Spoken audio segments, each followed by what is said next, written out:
I heard Barry say, ready, and that was the impulse for Deborah Danner to run back in her room. This is a travesty for the mental health community and those mental health patients and their families that have to deal on a daily basis when their family members have an occasion to have an episode and allow that particular mental condition to manifest themselves to act a certain way. Deborah Danner wasn't hitting anybody. Deborah Danner was just loud and cursing. And the people in that building knew because she lived there almost 20 years. This is a travesty, and the biggest failure of them all is the New York City Police Department. They testified that every 12 minutes there is a EDP call, an emotionally disturbed person call, NYPD. You think they would have more training for their police officers and their supervisors to understand how to deal with a violent, emotionally disturbed person? They had testimony on the stand that there was an executive decision on the part of NYPD not to train newly promoted supervisors on how to handle emotionally disturbed and potentially violent EDPs. This, ladies and gentlemen, is again a situation where we try not to look around and say color is involved, race is involved. It is. It is. Because had Deborah Danner have been a white, 66-year-old, 223-pound woman on Park Avenue, she'd be alive today. This is not stopping here. We're going to continue in federal court, and we're really going to address the fact that NYPD and the City of New York has failed this community, especially a community of color, and scoffed at the idea, well, she was crazy, she picked up a bat, she deserved to get shot. In the future, short future, Ms. Danner will be prepared to make a full statement. At this time, she's devastated as well as the other family members. And so we ask that you give her some time to be able to put herself together so she can say what she needs to say. Thank you very much. There's a civil case pending in federal court. But Ms. Jennifer Danner, you don't want to say anything? Not at this moment. Hold on, let him spell your names for us. Oh, R-I-C-A-R-D-O, and my last name is Aguirre, A-G-U-I-R-R-E. And I know other people want to ask other questions. Just very briefly, though, in Spanish, how you feel. That's very brief. Yo me llamo Ricardo Aguirre, soy el abogado de la familia. Estamos bien exprimidos sobre la decisión del juez Murray. Nosotros creemos que el fiscal presentó evidencia para que él pudiera ver que el Sgt. Barry, Hugh Barry, tenía la culpa cuando él mató a la enferma Deborah Danner. Estamos diciendo que él no usó otras maneras para bregar con la situación. Él decidió entrar a un sitio a donde una mujer que tiene problemas mentales, dejar que él tirarse allá adentro, tratar de agarrarla en mentir en la corte, mentir en la corte que ella le iba a dar con un bate cuando él estaba más atrás y tenía tiempo para salir del cuarto y no disparar su revólver. Nada más, let me just finish. You asked me to talk in Spanish, finish up in Spanish. Nada más quiere decir que si Deborah Danner fuera mujer blanca, viviendo en Manhattan, allá en Park Avenue, ella estuviera estar viva hoy. Pero como es negra,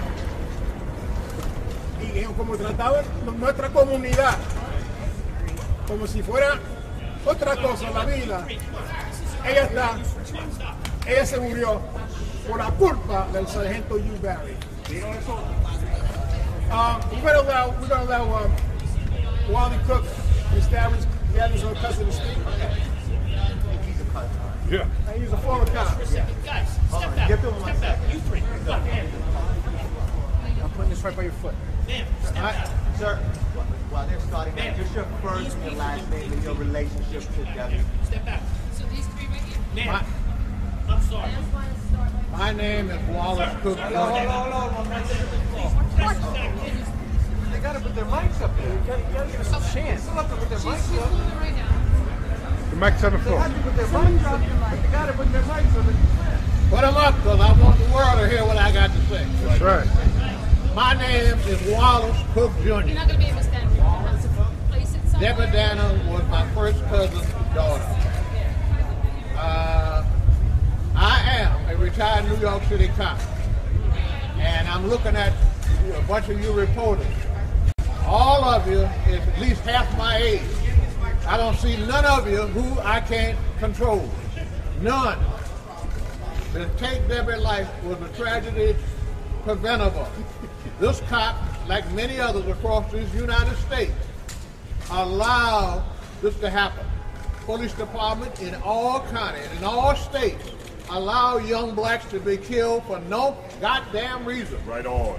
And I resent it. I am a retired cop. I worked in Harlem in the 60s, the 70s, and the 80s, when the murder rate was over 2,500 a year. And to have this going on today is unacceptable. This is not only for the New York City Police Department to change. This is also for you to change what is going on in America. Young blacks are dying unnecessarily because of the color of their skin. Right on. And if anybody want to challenge me on that, please bring it on. I asked every reporter who interviewed me the last time, how many white women with mental illness got killed in this city in the last 50 years? Show me one. To this date, no one showed me not a one, because it doesn't happen. In the 60s and the 70s, we had a lot of young white women had mental problems at Columbia University. Not one died. Not one. And I worked in the 26th precinct for the entire time. Racism is alive and kicking.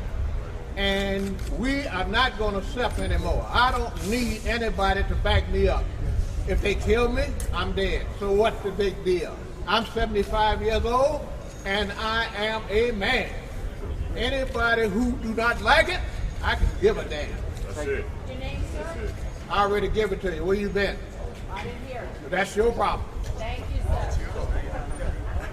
Sir, you should I've been outspoken all of my life. I am a Southerner by birth. My parents have to pay the price of dying young because of racism. Our kids and sisters and brothers couldn't get a decent education because of racism. I thought about the time I got 50 years old, racism would be something behind us. It's not. And it's up to you people in the press, and don't let this idiot in the White House bullguard y'all telling you what to do. Tell him to go jump off the George Washington Bridge. We must stop. Thank you.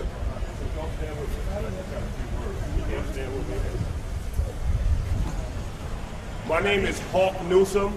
I am the president of Black Lives Matter of Greater New York. HAWKNEWSO, Emerson Mary E. This is a perversion of justice. This furthers our claim that black lives do not matter in America. America, the country that was built on the backs of black people, have no love for black people. Anytime that a senior citizen who is mentally ill can be killed in her nightgown and there be no legal ramifications, something is wrong with that system. Murder, manslaughter, criminally negligent homicide, not guilty on all counts, and it's a damn shame. The prosecution laid out the case, he broke the law, and now we stand here again, time after time again. They kill us, they get away with us, and they celebrate our murders. It's a damn shame. America does not care about black lives. Just for the record, this gentleman's name is Wallace Cook Jr. Okay? Thank you.